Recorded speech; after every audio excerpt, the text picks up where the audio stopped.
Welcome to Zonie Living. I'm Bonnie Stevens.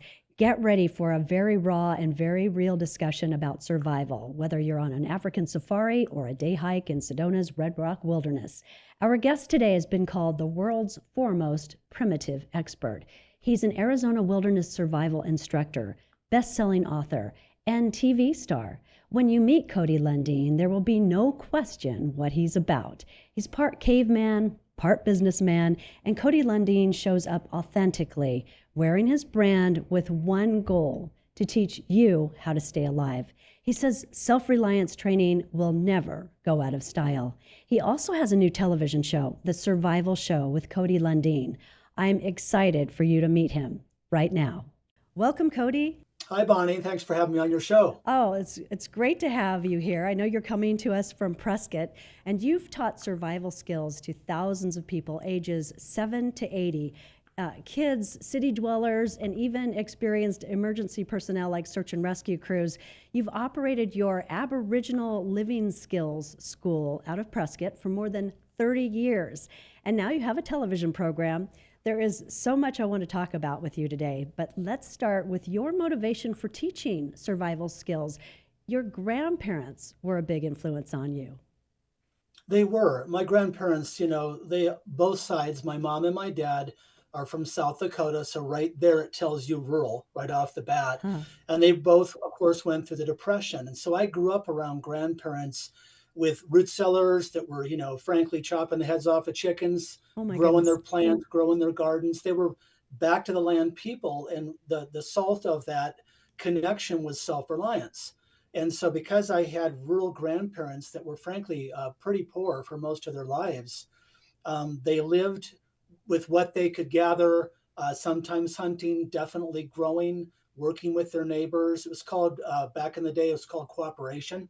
It doesn't really work too well nowadays.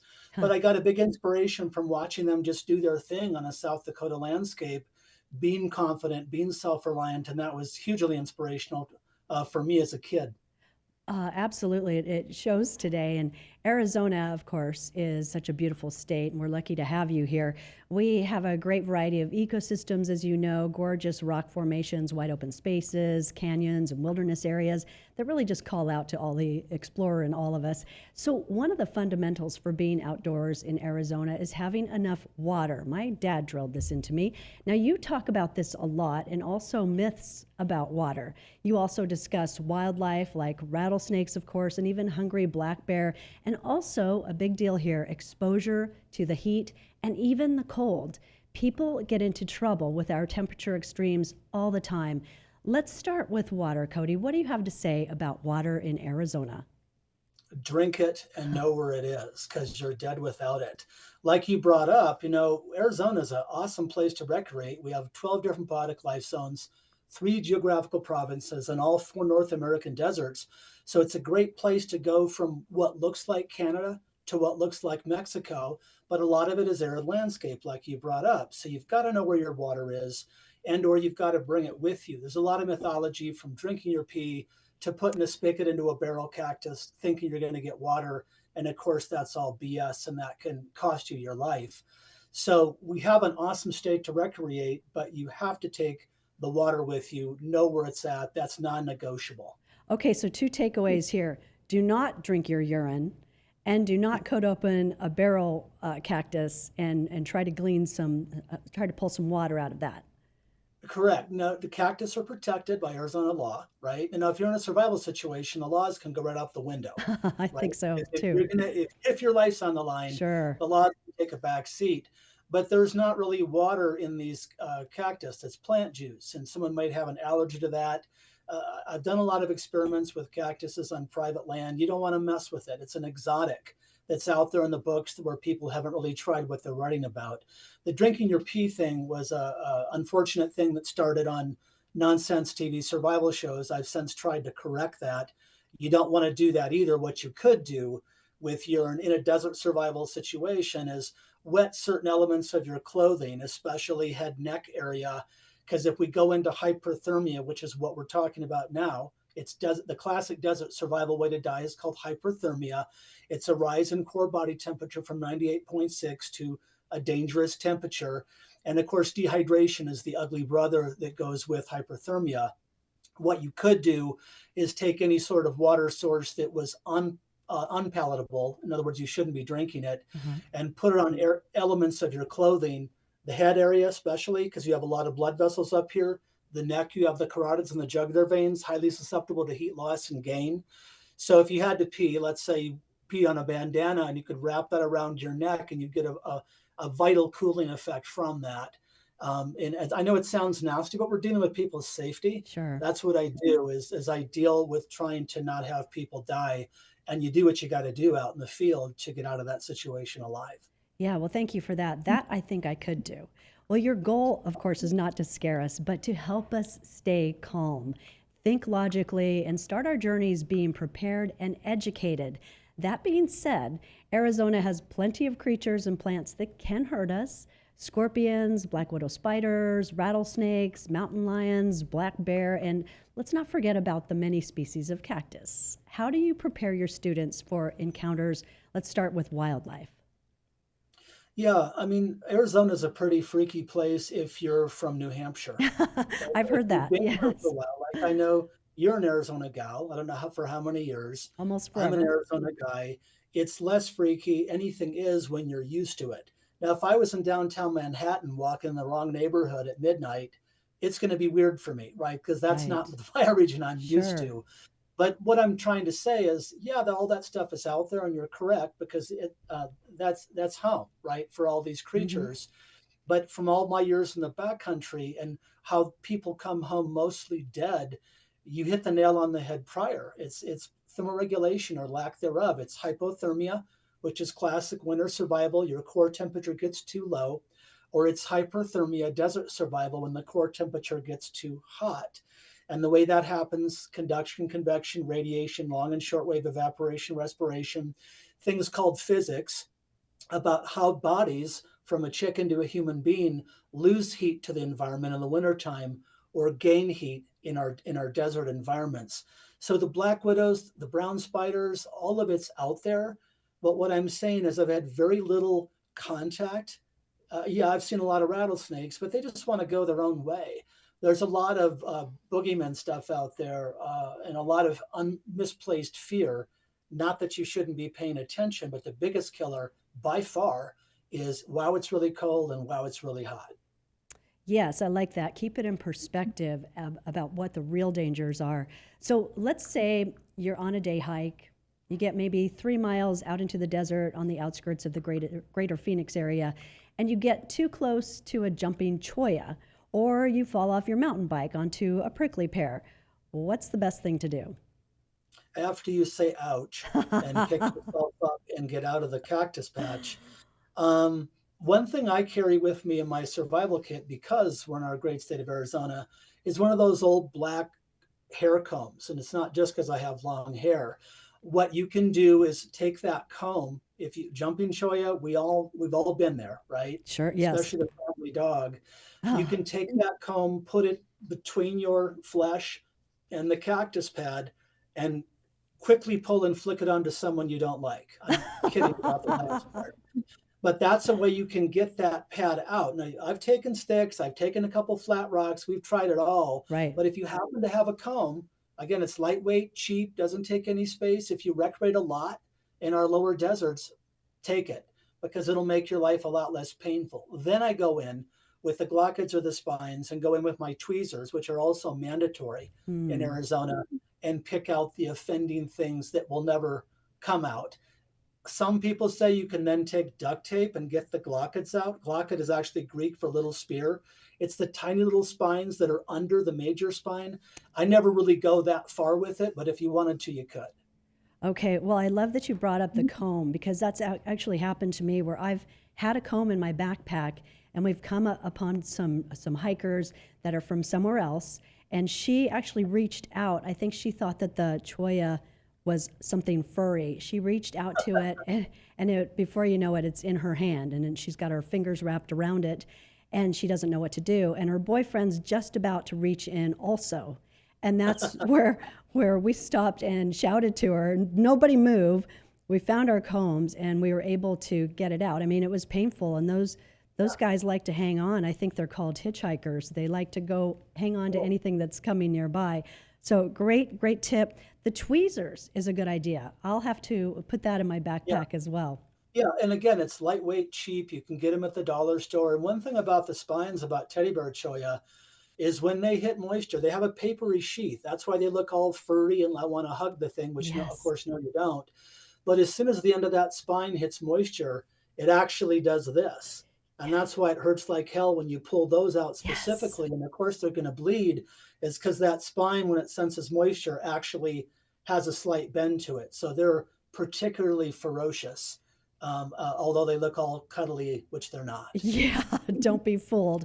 Okay, well, now what we hear about most about in Arizona is the hiker who got lost on a summer day, and sometimes the snowboarder in the winter who explored beyond the ski area and got lost out there as well. So, what are some of your key tips for surviving Arizona's harsh temperatures? Yeah, and that's a massive question, right? I mean, Yeah, it's like we're going to send it's a people to huge your book question. too, but we'll give a And short answer. so I would say to make that a little bit easier to digest is people need to understand that bad things can happen to good people, that denial is not just a river in Egypt, Hmm. because denial, people, simple day hikes a wonderful way to die because people don't prepare. They don't prepare physically, but they also don't prepare mentally and emotionally, and they think this is not going to happen to them. They should leave a 5W game plan, and what that means is where is Bonnie going? When is she going to be back? Who's in her party, what is she driving, why, the intention of why she's out there with two people that Bonnie trusts, so that if Bonnie doesn't come back at 6 p.m. on Sunday from Picacho Butte, that those two people will call something called search and rescue. Mhm. And search and rescue are trained to look for lost people like Bonnie in the situation. And the sheriff handles that by county. So New Mexico is the state police, but in our state of Arizona, your listeners should know that each sheriff of each county has their own search and rescue department within the sheriff's office. And those are the people you want to have know that you're missing. So you, before you go out on a simple day hike or certainly a longer trip, let someone know where you're going to be and where you're going to be back minimally. This isn't some phony TV show where we're coming back 40 pounds heavier wrapped in a buffalo hide. You Mhm. know, this is a life-threatening situation and you have to do your due diligence and play your part if you want to stay alive. Absolutely, and I believe I read in one of your books that it's also important if you're staying in a hotel, let's say in Flagstaff, and you're going to go hike the San Francisco Peaks, that you should let the front desk or the concierge know so that somebody has a clue that you're gone, you expect to be back at this time, and where about you'll be. Absolutely. And you're probably referring to the dead guy they found below Thumb Butte in Prescott, Arizona, years after the fact, was doing just what you're saying, was on a business trip here to Prescott, Ah, was yes. hiking simple little Thumb Butte, didn't tell anyone where he was going. And the wife grieved because the husband was just gone. And then she had to grieve all over again 3 or 4 years later when they found his body Mm. and ID, his identity through dental records. So don't let that happen to a loved one. I mean, even if someone doesn't make it and they die in a survival situation, it's important they recover that body for the people that love you. And it's called grief, it's called closure, it's called a funeral, instead of wondering where Uncle Fred is wandering out in the bush. Absolutely. Well, that's a great tip, Cody. It's also important to note that you teach survival for different situations. Here's something that I bet most people do not think about. For example, getting stuck in traffic on one of our highways for hours. And I got to tell you, as somebody who's on the road a lot, this happens on the highway between Phoenix and Flagstaff quite often. That's I-17. So, how do we prepare for this? Well, it's seasonal, right? Because we've Sure. already talked about that. So Bonnie's got something to do in early June, and she's going to go from the Phoenix area to Flagstaff. She's going to make sure she has water, water, and more water, Uh, right, Bonnie? yes, Okay. absolutely. And then she might have clothing, she might have some sunscreen, just basic stuff. Because if you're there sitting in your car, and also Bonnie's going to have a full tank of gas because she's going to keep the car running to have something called air conditioning. So yes, people have died in their vehicles with inside of I-10. Lots of nasty stories out there. So know what makes your body tick. She's going to protect her body. She's going to keep it hydrated. She's going to have her fuel tank full so she can run the air conditioner, charge her cell phone, etc., and be at least that prepared when she's going to be heading into hot country. Great tips. Well, and food's always good. Did you mention food? I did not, and the reason I didn't Good. is because no one's going to die in a typical 1 to 3 day survival situation by not having food. Yes, you should have food, right? You have some snacks, but my push is to tell you what you need, not what you want. And yes, you should have some snacks, especially if someone's a diabetic, then that's a precursor to having simple blood sugar and glucose. But people can go for days and days and days without food, but you might only get a few hours in June trying to dig your car to the ditch without water. So again, if I told Bonnie to take food without water, I'm not doing my job as a survival instructor. Cody, what I really want to talk about is how even in our homes we can face disaster situations. We've got wildfires that are encroaching into the urban interface. We've got the flooding that can occur after a wildfire. We've just been through a pandemic. We're in an age where it seems like there can be a disaster even if we don't go into the backcountry. So how have your courses helped people in these kinds of situations? Well, you're right, Bonnie. I mean, a lot of people might not think, okay, I don't need an outdoor survival course because I don't go outside a lot. But like you said, the urban emergencies are happening more frequently. The ice storms, the blizzards, the tornadoes, the earthquakes, etc. I'll tell your listeners one more time again, you can't go wrong with being more self-reliant. You can't go wrong with having more confidence in your life. So a lot of these emergencies are happening in your backyard. Literally, they're happening in your living room. The grid goes down. You can no longer heat or cool your home. The toilet doesn't work. The little thing that puts water out of the wall, the water spigot doesn't work. These are all foundational things that people need to understand where these resources are coming for not just for themselves, but for their families, so they can be safer, more protected, and more confident. So you can't go wrong with self-reliant training. These are not just outdoor survival courses. These are courses to help make a stronger, more resilient person in the face of change. And change is what we have coming in spades, like you've mentioned. Okay, very good. Well, let's venture into the less traveled backcountry.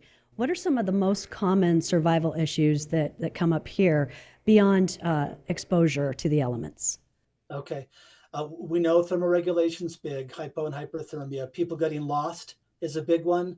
As you know, Sedona, people mechanically doing what they shouldn't be doing. They go and climb Bell Rock and they can't get back down. That's a big one. I know. It's scary coming back down. Like you said, we have some aggressive terrain here. Arizona has a lot of different ways to die, mechanically, temperature-wise, critter-wise, etc. So sometimes it's just bad luck, but more often it's just people don't prepare. And the simple day hike is one of the biggest ways to come home dead. And like I mentioned earlier, people can't wrap their head around how possibly anything could happen life-threatening in 2 to 3 hours. Welcome to Arizona. Yeah. So you have to wrap your mind around that we are on the food chain here, that we're not superhuman, that Mother Nature's the boss. She always has been and always will be. And that just because you have your laptop and a cell phone doesn't mean you're going to get out alive. There's many people who have called search and rescue with a bunch of tech gear in their backpack, so they couldn't fit the water, they couldn't fit the food. So we have this technology gap in our brains that's replacing common sense, which back in the day, that was the gene pool and those people died. Now they tend to live longer. Okay, well, you've written 2 best-selling books. One of them is called 98.6 Degrees, The Art of Keeping Your Ass Alive. And you also wrote When All Hell Breaks Loose, Stuff You Need to Survive When Disaster Strikes. And we should know that your book sales spiked during the COVID-19 pandemic. In your books, you give straightforward scientific information about how the brain works when the body perceives a threat, and also what happens physiologically. Blood vessels constrict, breathing becomes shallow, judgment is impaired, and you talk about how hypo and hyperthermia impact our motor skills. You also discuss how to control fear by what you call cultivating rational insanity. You write, you'll need to approach your situation in a somewhat detached and rational manner while gearing up your mind and body to accomplish the insane if necessary, thereby smashing all self-imposed limitations. How do we do this? Well, you summed up the rational part really well. The physiology and the physics and psychology, which you just summed up. You need to be rational in the respect of, okay, here's what's going on to my body, etc. But then I think you just need to kind of be like a kid in a way. Kids don't really have any limitations or boundaries. They learn those when they get older, when people put their limitations on us. When your life's on the line, you might be expected to do stuff you never thought you could do. So when you have the science down pat, get ready to expand your boundaries and be more of an animal than a human, or like a little kid, and be able to push your mind through areas which you didn't think it could go before. And there's a lot of survival stories out there of people just like you and me. They're not 22-year-old Navy SEALs. They're just regular people who survived situations, if nothing more than they wanted to see their mom or their dad or their family. So having that thing, that goal that you want to aspire to and live for, is huge for that party on mindset, for that positive attitude to stay alive. Is that what we call mental toughness, when the reward is bigger than the fear? It is. And it's welcome to trying to stay alive, right? I mean, it's what this country's based on. This country's based on freedom and self-reliance and the pioneer spirit. And you need to cultivate that if you're in trouble in the woods or in town. I love that. Well, one woman who took your course, and this is called Save Your Butt. It was an overnight course. She wrote you a review, and she said that how much she loved the course. She talked about your demeanor being deadly serious about teaching how to survive a potentially life-threatening situation. And that message is really important because now you have a television program, The Survival Show with Cody Lundin. It's playful, yet deadly serious with its information. It's fun and quirky. It's got a very strong 70s vibe. The set is inside a streamlined travel trailer with green shag carpeting, and you have lots of groovy visuals, eccentric co-hosts, even Elvis appearances. But to balance out the silliness are segments like Bushwhacking with Cody for survival lessons, interviews with scientists and outdoor experts, practical advice about dealing with inconveniences like poison ivy, for example, and even what to do with a dead body. And then there's Mr. Mama, that's one of your characters, who teaches how to make a poncho out of a garbage bag to keep us dry from a rainstorm. And Mr. Mama also writes survival songs geared toward kids. So here's a clip from your trailer. Let me show you what we need to get cracking. From survival expert Cody Lundin comes the next evolution Come on in. of the Survival Show. I'm going to show you how to stay alive. Vegan educates the people right away. Real skills. Real situations. Really far out.